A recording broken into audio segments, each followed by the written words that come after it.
Hey guys, look at this. We're back in here. I'm Jackson Zuber, Eric Ruby, and Eric. Look, not only are we back here, ASU was back on the field at least last week.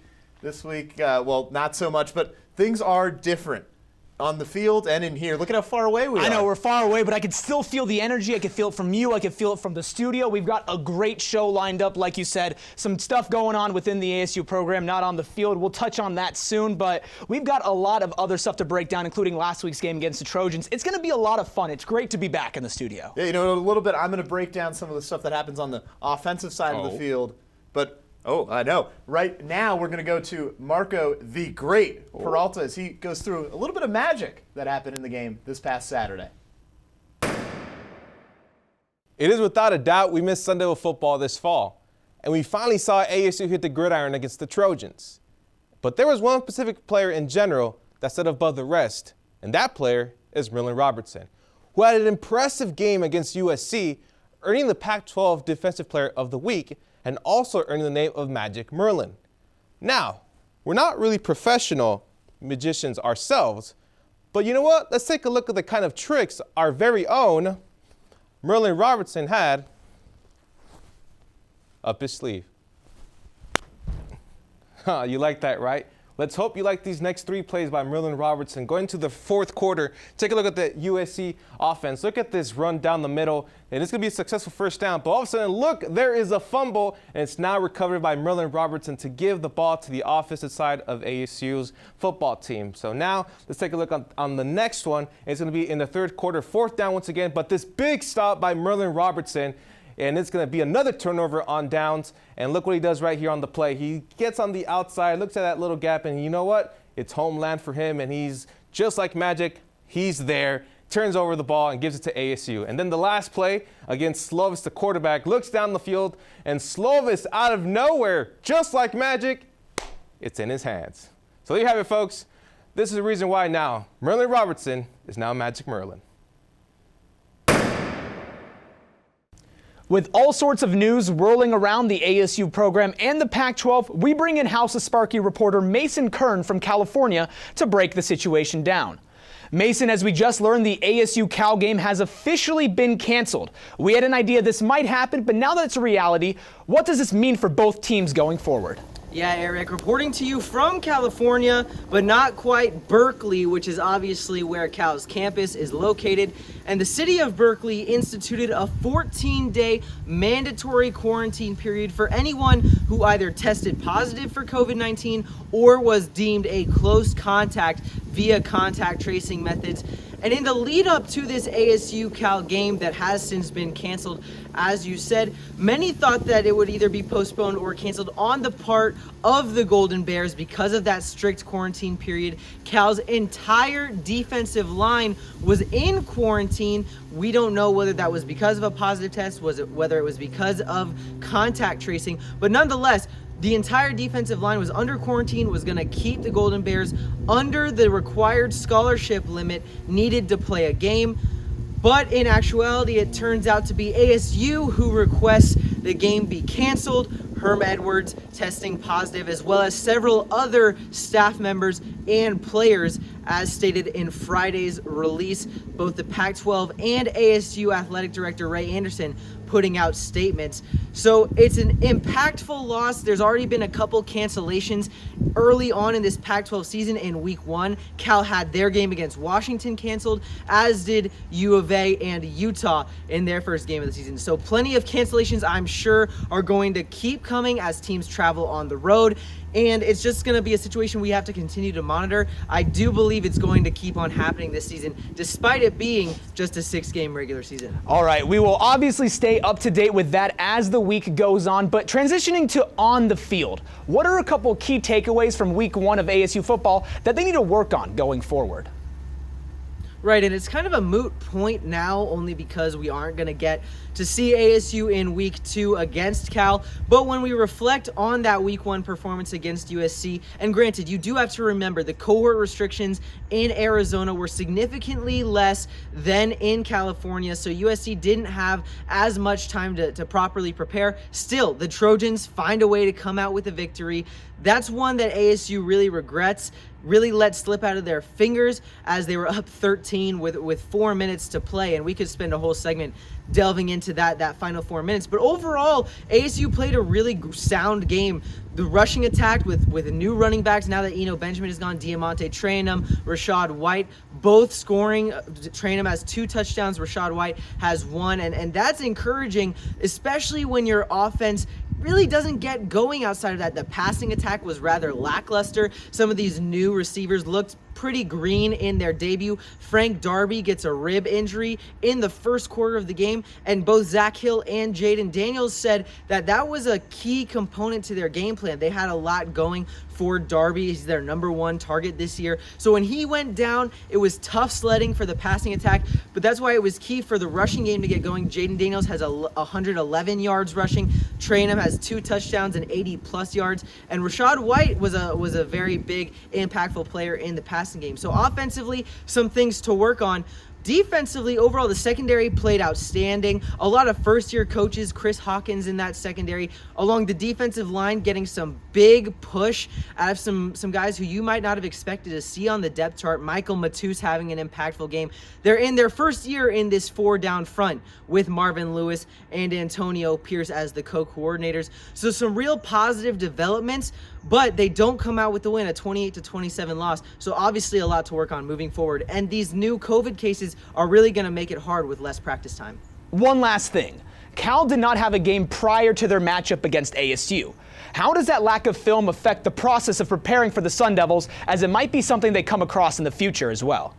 Well, overall, Eric, it is an interesting point because last game in week 1 for ASU, they had the luxury of having Marvin Lewis and only having NFL film for the Trojans to scout, as well as Antonio Pierce coming in. Never before seen defense that ASU was running, at least with the schemes and the personnel transitioning from that 3-3-5 that USC had to prepare for. Likewise, ASU was going to have to prepare for a Cal team who looks completely different as well, at least on offense, with Bill Musgrave as their new offensive coordinator. He comes from the NFL, so ASU did have a slight advantage over other teams in the conference who will play Cal in terms of Marvin Lewis calling defenses against a Bill Musgrave offense in the NFL. So there's some head-to-head matchup going on there between Lewis and Musgrave that ASU was going to be able to get that extra knowledge. But players expressed frustration. Jermaine Lole said it in the week leading up to the game before the cancellation. Obviously, Chase Lucas, cornerback, was extremely frustrated, just saying it's difficult to prepare, especially when they've already played a game. ASU had film from this season against USC that Cal was going to be able to exploit, see tendencies of this year's team. Because Cal had their first game canceled against Washington, it was going to be difficult for ASU to properly scout them. They were going to have to go to Bill Musgrave NFL offense and kind of guess about last year's Cal team when they were analyzing the film. But overall, doesn't really impact this week. But ASU still has played a game, so if there are games the rest of the season, if things go on as scheduled after this, teams will have film to evaluate ASU on, and ASU will have to see. It's going to be an opponent-by-opponent basis, how they judge film, whether new film comes in, and that is a wrinkle to this season that everyone's still trying to figure out.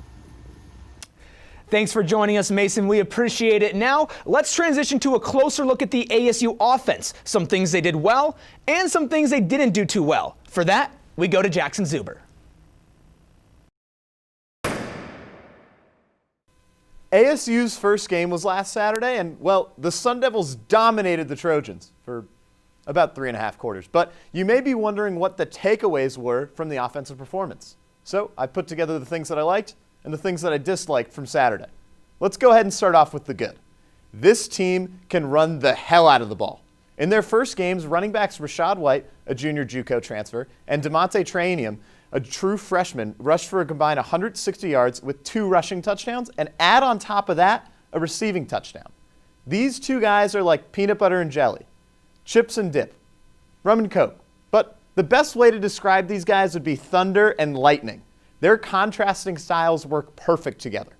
Traynham with the physical downhill running style, and White bouncing outside and zipping around defenders. The best thing about both of them, though, is just how aggressive they run the football. Any given play could be the next big run. The thing is, however, In this game, neither running back led the team in rushing. Quarterback Jaden Daniels rushed for 111 yards. 111 yards! Daniels is dangerous whether it's a designed QB run, an option play, or even if there's nothing open downfield and he just got to scramble for a few. With these three, the Sun Devils have a making of the best running attack they have ever had. Now, Jaden is expected to do another thing for the offense, and that's throw the football. And that's actually going to bring us to what I did not like from this last game. So, did Jaden Daniels throw the ball poorly? Absolutely not. The issue here was the wide receiver play. With Frank Darby leaving the game early, things just never got in sync as some freshmen had to play big roles and just didn't look ready for it. The most disappointing of these had to be Johnny Wilson, who was one of the biggest recruits ASU has ever gotten. He dropped 2 balls early and just could never recover from it.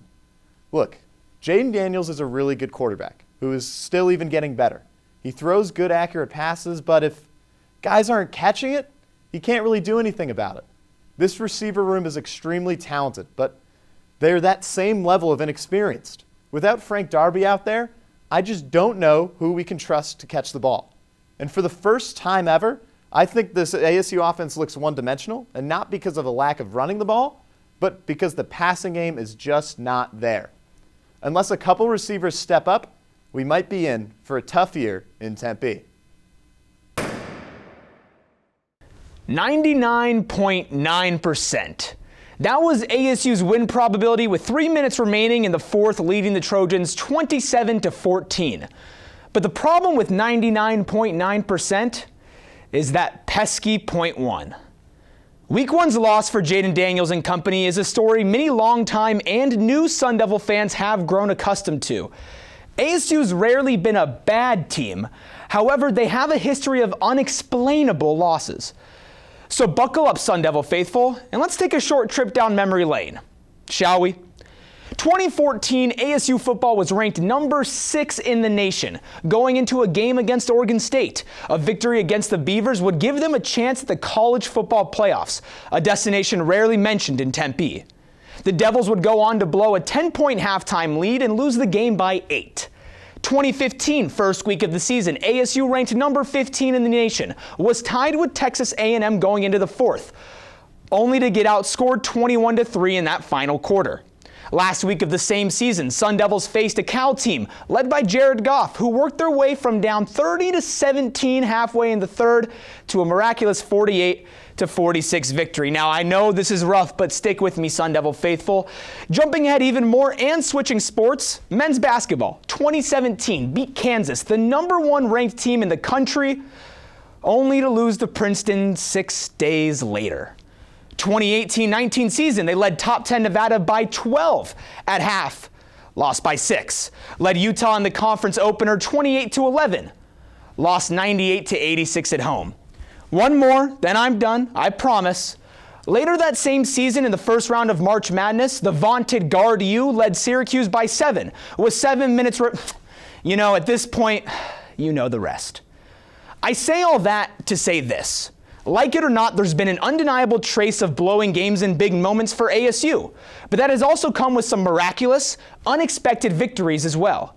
And what was so understandably painful about Week 1 for Sun Devil fans was that this team felt different. This wasn't the same ASU of the past. High-level recruits, an enigma of a coach, and much more meant the program was set to take a step towards consistent greatness. And don't get me wrong, they still can, but they can't have mental lapses like Week 1 again.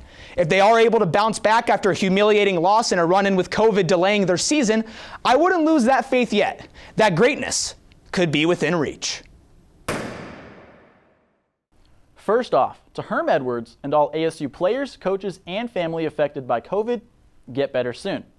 With that said, the basketball season is right around the corner. ASU men's basketball opens on November 25th in the Empire Classic. This team is led by returning senior and preseason All-American Remy Martin, plus 2 highly touted freshmen in Josh Christopher and Marcus Bagley. Bobby Hurley's squad will put their number 18 ranking to the test when they face off against number 2 Baylor. Now let's take a look at some possibilities for the Sun Devils. The best case scenario is a win over the Bears, followed by an upset victory of Boston College over number 3 Villanova. That's the easiest journey, but the more likely path would lead them to play the Wildcats. This is a tall order for ASU, but the rewards would be astronomical if the team from Tempe came out on top. They would not only be champions of the Empire Classic, but they would potentially launch themselves into the top 10 conversation heading into week 2 of the collegiate hoop season. But what if ASU loses to number 2 Baylor? Let's go ahead and refresh the graphic. Well, they would then have the opportunity to play for 3rd place. Worst case scenario would be a matchup with Villanova, but more than likely, a game with Boston College would be in store. And if ASU takes care of business against the unranked Eagles, then the number 18 ranking would likely not be altered. You see, in this scenario, ASU lost to the preseason number 2 team. So for Bobby Hurley, many of you might be asking, why would he schedule the first game of the season against the number 2 ranked team in the country? Look at the risk and the reward. This team could either finish the weekend as a top 10 team in the country and forever trademark the term guard you, or they could fall into the 20s with a chip on their shoulder entering Pac-12 play. The rewards might just outweigh the risks. We are so excited for basketball season. This ASU team, like Jordan said, there's a lot of heights they could reach, of course. Like I said in my reader, there's some lows that they can reach as well. So we'll be excited to see what happens with that. Nonetheless, overall, fantastic show. Great to be back. Awesome time. Yeah, I know. I was a little bit worried that our show might experience one of those lows in this one, but I gotta say, in my opinion, I think it was one of those peaks. I think this was one. You know what? I think I found the low, and that's that it's the end of the show. So for Jackson Zuber, my name was Eric Ruby, of course, Jordan Spurgeon, Marco Peralta, and Mason Kern, all the way out in California. We appreciate them contributing, and we appreciate you watching The House. Another episode coming at you next week. Stay tuned for that. Until then, take care, and hopefully we see some football soon.